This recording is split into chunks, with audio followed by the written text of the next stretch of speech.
Good morning, students, and welcome to the online lecture of Sharad B. More English High School. Okay, in last lecture, we have completed practice set 12.1. Now, before starting with next one, let's see the concept. Okay, what problems? Now, here we have solved the equations, right? The equations are already formed here, but in what problems आप लोगों को statement given होता है. Okay, statement ID आप लोगों को properly समझ कर understand करके उसको equation form करना होता है. Okay, उसके through होगी उसको यूज करके हम लोग को क्या करना पड़ता है, पहले इक्वेशन फॉर्म करना पड़ता है. After that you can solve that particular equation. Okay, so now look, let's learn how the information given in the word can be converted into algebraic expression using variable. Okay, means अगर आपको कोई particular information given है तो आप उसको algebraic expression में कैसे convert करोगे using variable. Okay, now look here, my age is x year. देखो सेंटर में आप लोग यहाँ पे दिख रहा है जो आप लोग को फ्लो चार्ट बना हुआ है, उसमें जो सेंटर में है वो सेंटर बॉक्स में क्या लिखा हुआ है, my age is x years. Okay, so now look, अब उसके अकॉर्डिंगली डिफरेंट डिफरेंट डेटा है. First, my friend's age is more than half of my age. मतलब कि मेरे फ्रेंड की जो एज है वो क्या है, is 5 more than half of my as. अब इसको कैसे करेंगे, आप देखो, आपकी एज एक्स ईयर्स है बट आपके फ्रेंड की एज कितनी है, 5 मोर मतलब जहां पर भी मोर आया वहां पे आपको क्या करना पड़ेगा, एडिशन. जहां पर लेस आया वहां पे क्या करना पड़ेगा, सब्ट्रैक्शन. किसमें से करना है, देखो, मोर than half of my age मतलब आपकी जो एज है ना, यहाँ पे लिखा हुआ है माई एज उसका हाफ. अब देखो कोई भी पर्टिकुलर नंबर है उसका हाफ करना होता है. अगर आपको 6 का हाफ करना है तो आप क्या करोगे, उसको 2 से डिवाइड करोगे, राइट. अब यहाँ पे हम लोगों को क्या करना है, जो गिवन एज है एक्स ईयर्स उसका हाफ करना है. तो मतलब क्या हो जाएगा, वो x अपॉन 2, राइट. अब उसमें आपको क्या करना है, जो फ्रेंड की एज है वो क्या है, 5 मोर than half of my age मतलब 5 ज्यादा है, मोर है, मतलब फ्रेंड की एज क्या हो जाएगी, x अपॉन 2 प्लस 5. क्या हो जाएगी, x अपॉन 2 प्लस 5. समझ में आया. Therefore friend's age is what, x upon 2 plus 5 years. समझ में आया. अभी इस तरीके से देखो नेक्स्ट डेटा जो गिवन है उसके ऊपर, what is that, my father's age is 32 years more than my age. मतलब जो आपकी एज है, मेरे फादर की एज उससे कितनी ज्यादा है, 32 years ज्यादा है, राइट. इट्स 32 years मोर. सो आप क्या कर सकते हो, आपकी एज एक्स है ना, आपकी फादर की एज क्या है, उससे 32 ज्यादा है, मोर है. अगेन मैंने आपको बताया जहां मोर आएगा वहां आपको क्या करना पड़ेगा, गिवन वेरिएबल में ऐड करना पड़ेगा. कितना, 32 ज्यादा है ना, तो 32 ऐड करोगे मतलब फादर की एज कितनी रहेगी, एक्स प्लस 32 ईयर्स. मतलब हम लोग को क्या करना पड़ता है, इस तरीके से जो गिवन डेटा होता है उसको इक्वेशन फॉर्म में कन्वर्ट करना होता है. ओके, समझ में आ रहा है. नेक्स्ट इन्फॉर्मेशन रीड करो, देखो, my grandmother's age is 10 more than 4 times of my as.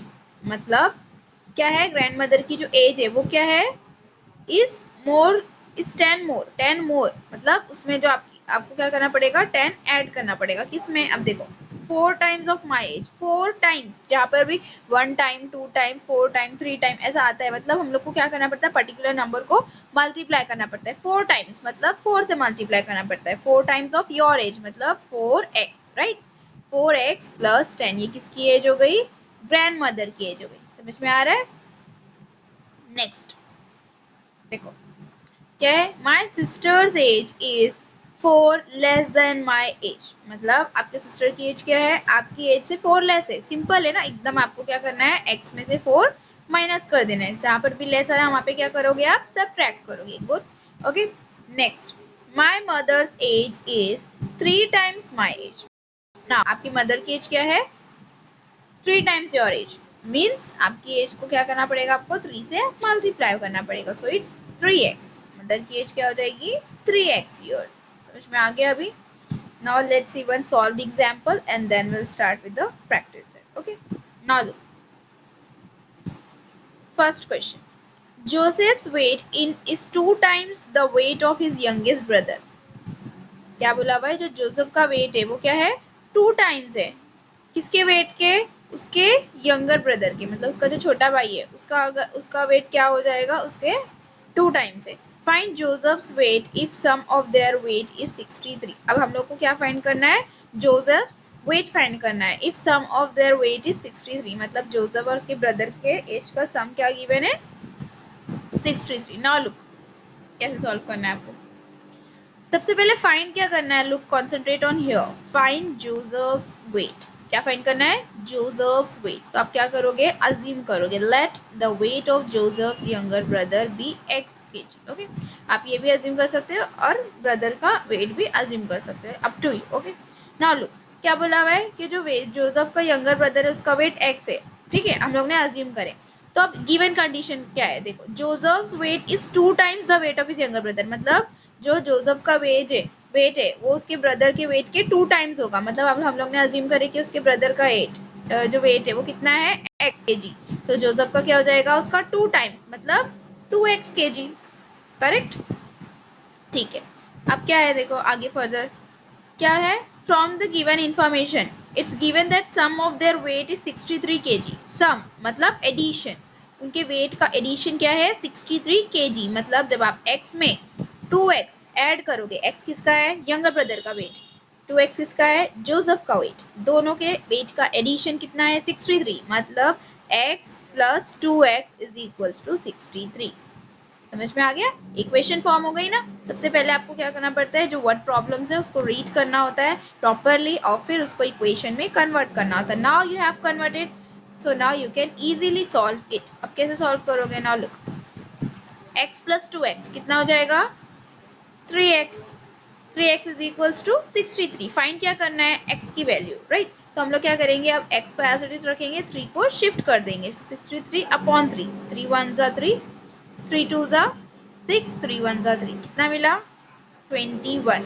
आप लोग को फाइंड क्या करना है? जोसेफ का वेट फाइंड करना है। तो हम लोग ने अज्यूम क्या करे थे कि जोसेफ का वेट 2x है, राइट। सो 2 इंटू एक्स मतलब 2 इंटू 21 क्या हो गया? 42 kg। So therefore Joseph's weight is 42 kg. समझ में आया? Solve example. Similarly you have to solve the given practice set. Okay, now look, practice set 12.2 में कुछ questions cancel है आप लोगों के. Mark that first. Question number 7, 8, 9, 10. These 4 questions. Okay, 7, 8, 9, 10 ये हम लोग को नहीं करना है. Means हम लोग को till question number 6 यहाँ तक की क्या है? Solve करना है. Okay, from 1 to 6. Now let's start with the first question. Question number 1. Mother is 25 year older than her son. क्या बोला हुआ है? जो मदर है उसकी सन से कितने हैं? 25 years older है, मतलब बड़े हैं, ठीक है।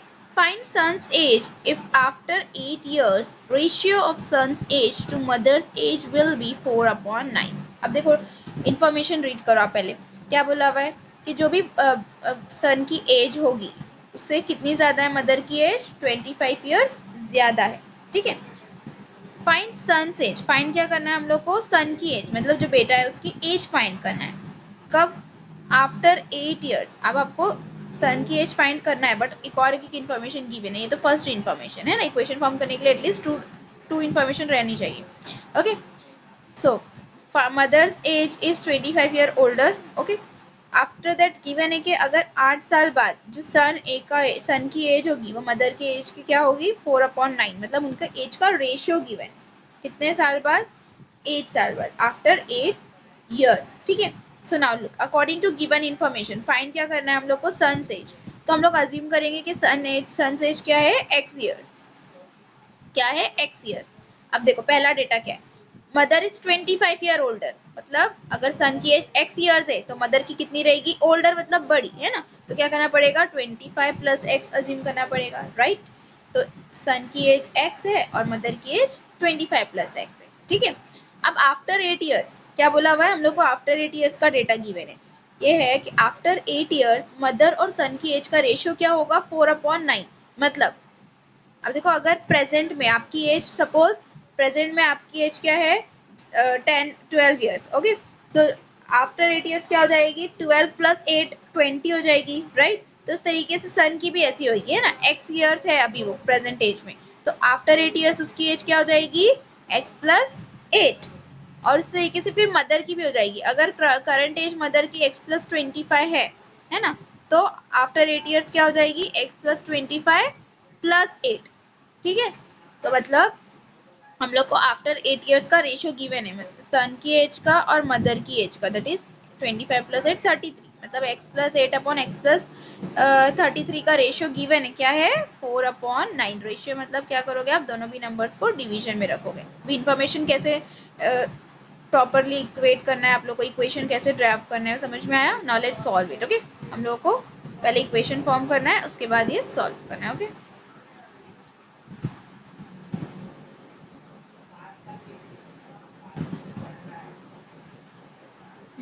practice set 12.2 question number 1.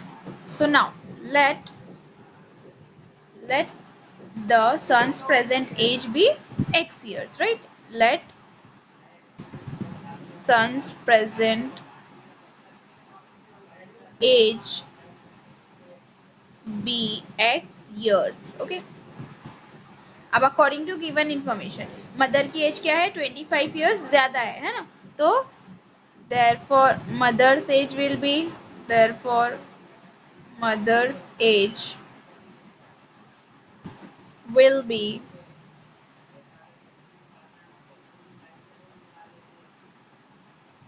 x+25 years, मतलब 25 ईयर्स ज्यादा रहेगी, है ना। ठीक है, अब ये हो गया इंफॉर्मेशन के अकॉर्डिंगली हम लोग ने वेरिएबल्स असाइन कर दिए। अब गिवन है कि आफ्टर 8 ईयर्स, है ना, आफ्टर 8 ईयर्स तो दोनों का एज क्या हो जाएगा, इंक्रीज हो जाएगा। तो after 8 years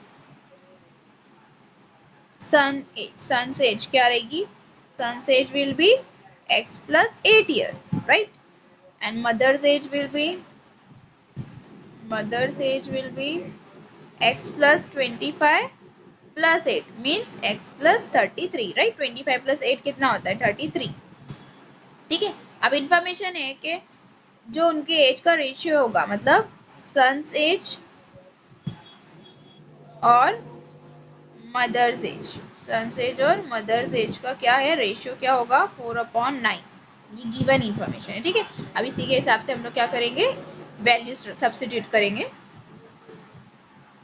so now look, after 8 years son's age क्या है, x+8, तो हम लोग यहाँ पे लिखेंगे x+8। ओके, मदर्स एज क्या है, x+33 equals to 4/9। Now you got the equation, right. इस तरीके से हम लोग ने इक्वेशन सॉल्व कर चुके हैं ना प्रीवियस प्रैक्टिस सेट में 12.1 में। ये इक्वेशन सॉल्व करेंगे और x की वैल्यू ऑब्टेन करेंगे। Got it. So now let's solve. अब जब इस तरीके की इक्वेशन रहती है तो सबसे पहले क्या करना पड़ता है हम लोगों को, क्रॉस मल्टीप्लीकेशन, राइट। सो हम लोग क्या करेंगे, क्रॉस मल्टीप्लाई करेंगे 9 को x+8 से और 4 को x+33 से। Now let's multiply 9 into x 9x plus 9 8s are 72, 4 into x 4x plus 4 into 33 क्या मिलेगा आपको, 12 1 कैरी 13 12 plus 132, ओके 132। नाउ अब क्या करना है आपको, जो वेरिएबल वाले टर्म्स है, यहाँ पर देखो x वेरिएबल है, यहाँ पर भी x वेरिएबल है, तो उसको आप क्या करोगे, एक साथ रखोगे। सो 9x एज इट इज रहेगा, आप उसके पास smaller term that is 4x को शिफ्ट करोगे। यहाँ पर प्लस में है, यहाँ पर आके माइनस में हो जाएगा, -4x। ठीक है, नेक्स्ट 132 एज इट इज रहेगा, आप क्या करोगे 72 को शिफ्ट करोगे, यहाँ पर प्लस में है, राइट साइड में जाएगा तो माइनस हो जाएगा। नाउ 9 - 4 5x, 132 - 72 क्या मिलेगा आपको, 32 में से 72 माइनस करोगे तो आपको 60 मिलेगा। ओके 60 नाउ आपको x की वैल्यू फाइंड करना है तो 5 को क्या करना पड़ेगा, 60 के पास शिफ्ट करना पड़ेगा। यहाँ पर मल्टीप्लीकेशन में यहाँ पर आएगा तो डिवाइड हो जाएगा। ठीक है, 5 1 जा 5, 5 1 जा 5, रिमेनिंग कितना हो गया 1, तो 1 0 क्या 10, 5 2 जा 10। सो x इज इक्वल्स टू 12। क्या अज्यूम कर रहे थे हम लोग ने कि जो सन की एज है वो क्या है, x ईयर्स है, राइट। x की वैल्यू क्या मिल गई 12, so therefore son's present age is 12 years. क्या हो जाएगा हम लोग का final answer, the son's present age is 12 years. Okay, completed first question. Next, question number 2.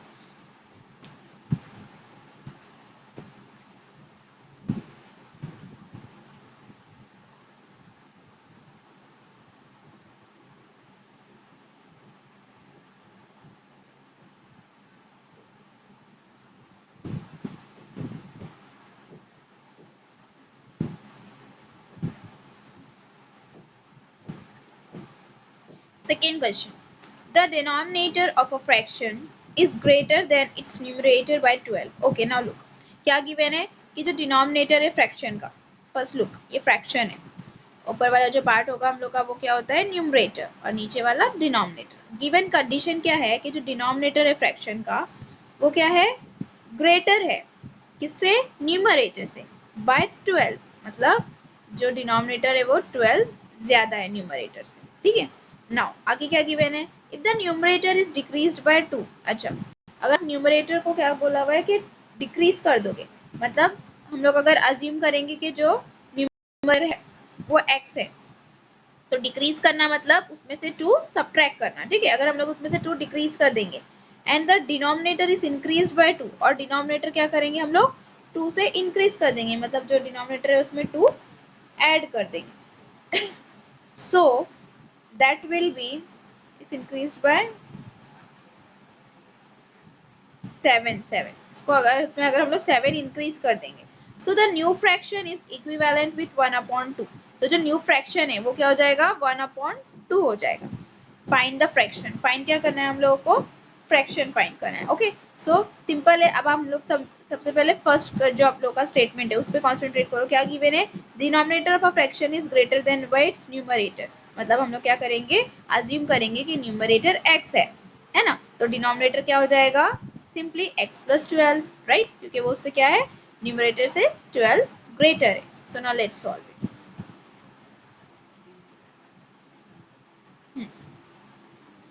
12.2 question number 2. So let the numerator of the fraction be x. सबसे पहले हम लोग assume करेंगे कि जो numerator है वो x है. Let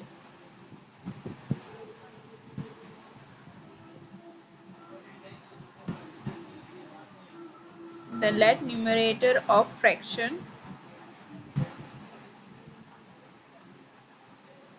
be x. Okay. So according to given condition. Condition क्या है जो डिनोमिनेटर है वो फ्रैक्शन का जो न्यूमरेटर है ना मतलब जो x है उससे 12 ज्यादा है. 12 ज्यादा है मतलब 12 मोर है तो 12 आप उसमें ऐड कर दोगे right. So therefore denominator will be therefore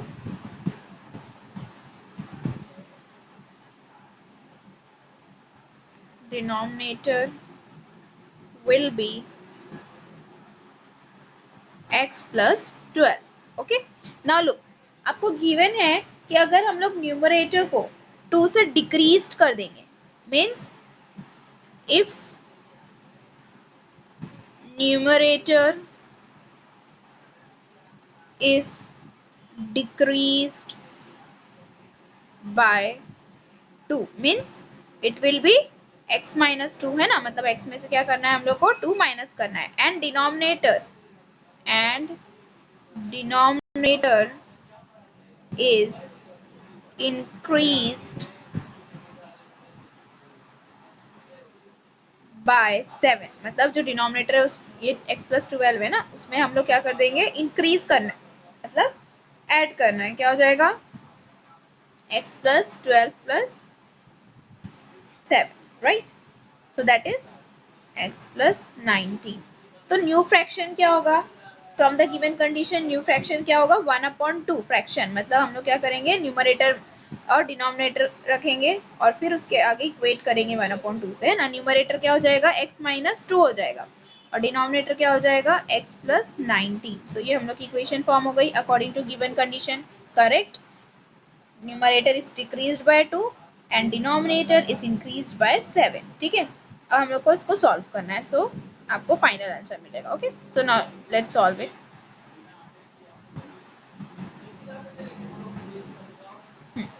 Now your final equation you got as x minus 2 upon x plus 19 is equals to 1 upon 2. Now let's cross solve it. Okay, अब क्या करोगे, क्रॉस मल्टीप्लाई करोगे. So 2 into x minus 2 is equals to 1 into x plus 19. Okay, 2 into x 2x minus 2 2 is 4 और 1 से आप किसी भी number को मल्टीप्लाई करोगे एज इट इज रहेगा, राइट. सो 1 into x x plus 1 into 90 90. Okay, so now अब आप क्या करोगे, नेक्स्ट स्टेप में जो x वाले टर्म्स है ना, जो वेरिएबल वाला टर्म है उसको एक साथ में रखोगे. You will put it together. 2x के पास क्या करोगे, x को शिफ्ट करोगे. सो 2x यहाँ पर x प्लस में यहाँ पर आएगा लेफ्ट साइड में, तो माइनस में हो जाएगा, राइट. 19 के पास क्या शिफ्ट करोगे, 4 को, तो minus 4 will become plus 4, correct. So 2x minus x 19 plus 4 23 means you got the value for x, that is 23. x क्या था, x को हम लोगों ने सपोज करे थे न्यूमरेटर है ना, और डिनोमिनेटर क्या था हम लोग का x प्लस 12, राइट. मतलब 23 plus 12 that is 35, right. therefore fraction fraction क्या होगा, numerator upon denominator, that is x upon x plus 12. x की वैल्यू क्या मिली 23 और x प्लस 12 की value 35. So therefore fraction is 23 upon 35. Last में आप क्या करोगे, आंसर लिखोगे in words. Okay, so answer in words will be therefore fraction is 23 upon 35. Okay, here we have completed. Second question. Next, question number 3.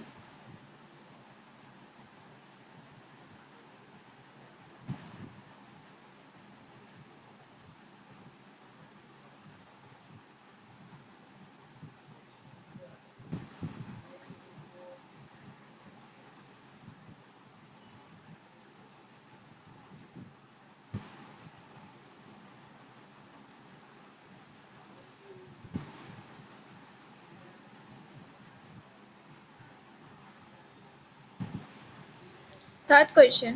The ratio of weights of copper and zinc in brass is 13:7. Okay, now look.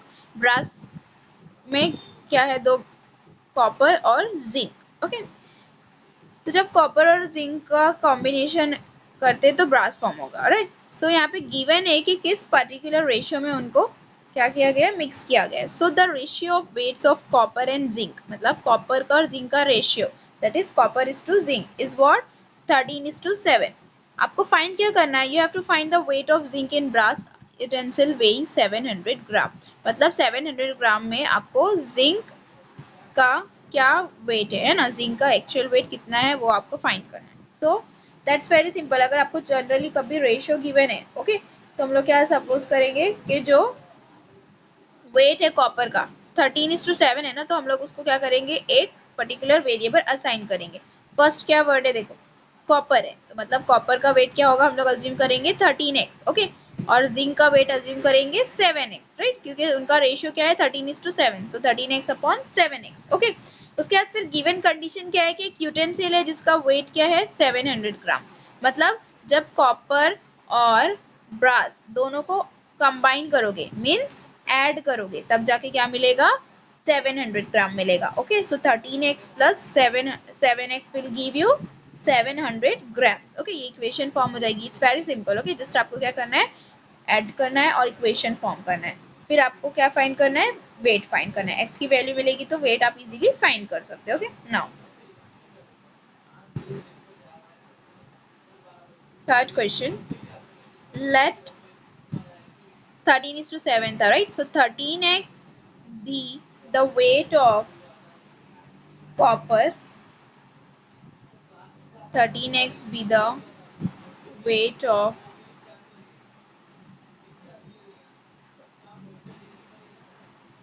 copper and 7x be the weight of brass. Okay, so now according to given condition 13x plus 7x means दोनों को मिलाएंगे, combine करेंगे, तब जाके क्या बनेगा, utensil बनेगा जिसका वेट कितना है 700. Okay, now 13 plus 7 20, so 20x is equals to 700. x की वैल्यू फाइंड करना है तो 700 के पास 20 शिफ्ट करोगे. Now here it's in multiplication, जब शिफ्ट करोगे राइट साइड पे तो डिवीजन हो जाएगा ना. 2 1 जा 2, 2 3 जा 6, रिमेनिंग रहेगा 1. कैरी फॉरवर्ड करोगे सो इट्स नॉट 10, सो 2 5 जा 10. x is equals to 35. अब फाइंड क्या करना था आपको, वेट ऑफ जिंक, राइट. तो हम लोग ने अज्यूम करे हैं कि जो वेट ऑफ जिंक है वो क्या है 7x. Okay, wait of zinc क्या है, जिंक है ना यहाँ पे 7x. Okay, so wait of zinc is 7x, right.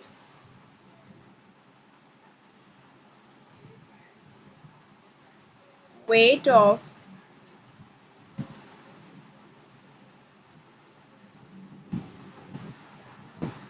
Zinc is equals to 7x, that is 7 into x. x की वैल्यू क्या मिली 35. so 35 into 7 is 245, right. 35 into 7 245, multiply करोगे तो आपको 245 मिलेगा. so therefore weight of zinc is 245 gram. okay, final answer आपका क्या रहेगा, answer in words. okay, you will write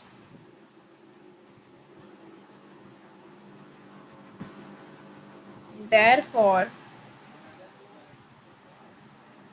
weight of zinc is 245 grams. okay, so here I have completed third question.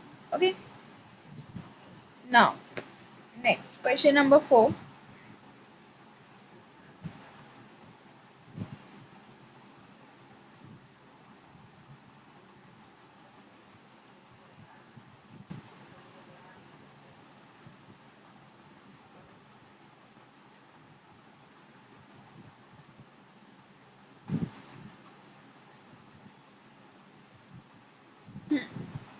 Fourth question, find three consecutive whole numbers whose sum is more than 45 but less than 54. okay, now look, condition क्या है कि आपको three consecutive whole numbers find करने हैं. okay, जिसका सम क्या होगा मोर than 45, मतलब हम लोग सपोज करेंगे कॉन्सिक्यूटिव का मतलब क्या होता है पहले वो समझो. देखो कॉन्सिक्यूटिव मतलब exactly next digits. Okay, example आप लिख रहे हो 1, तो next consecutive number 2, then 3, then 4. इस तरीके से क्या बोला हुआ है, three consecutive whole numbers. Okay, जिसका एडिशन क्या होना चाहिए 45 से, हाँ इट्स मोर देन 45, 45 से ज्यादा होना चाहिए but less than 54. Means suppose करेंगे अगर आप, ठीक है, सपोज करो के जो थ्री कॉन्सिक्यूटिव नंबर्स है उसमें से सबसे स्मॉलर वन क्या है, x है ना. अब देखो x है तो उसके नेक्स्ट डिजिट उसके बाजू वाला क्या हो जाएगा x प्लस 1, राइट. और उसके बाद वाला क्या हो जाएगा x प्लस 2 हो जाएगा, right. So these are the three consecutive digits. So these are the three consecutive digits, उनका एडिशन क्या होना चाहिए 45 से ज्यादा, right. It should be more than 45 but less than 54. तो आपके पास एक कंडीशन है तो आप उसको यूज कर सकते हो, राइट. दोनों में से कोई भी एक कंडीशन यूज करके आप सॉल्यूशन कर सकते हो, राइट. ये मीन्स के दोनों का एडिशन क्या होना चाहिए 45 से ग्रेटर होना चाहिए बट लेस देन 54 होना चाहिए. So now let's see how to solve it. First हम लोग अज्यूम करेंगे कि थ्री कॉन्सिक्यूटिव नंबर्स क्या है. Okay, so let three consecutive numbers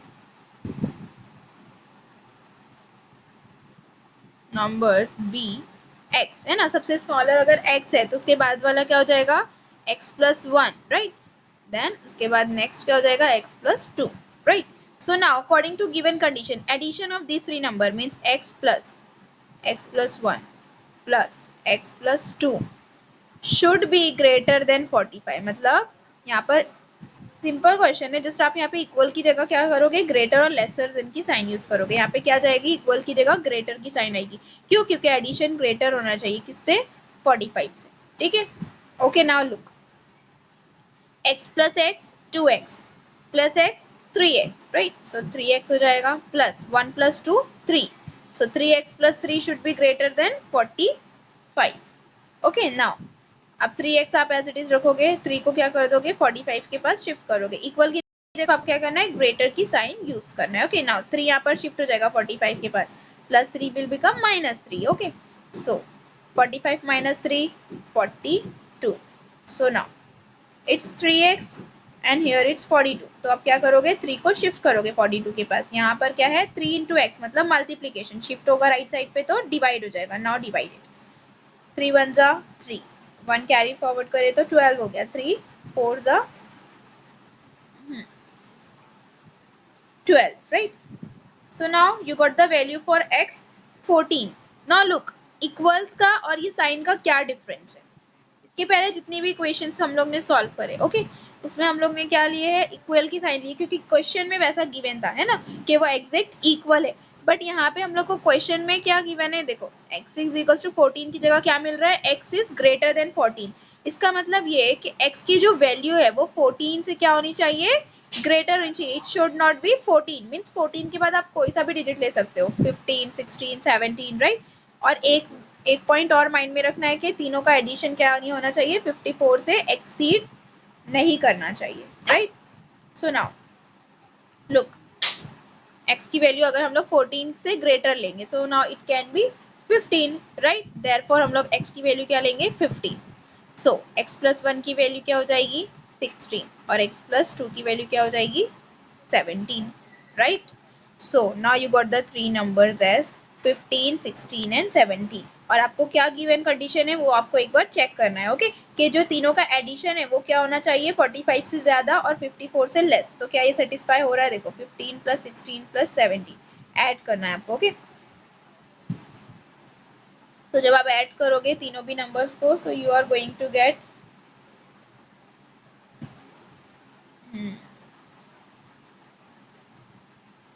48, right? So 48 greater है ना 45 से और it's greater than 45 but less than 54, correct है?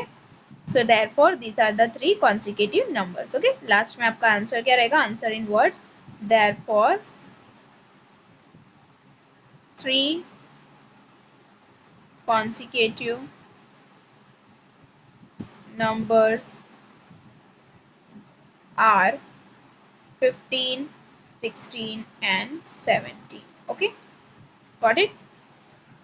So here we have completed fourth question.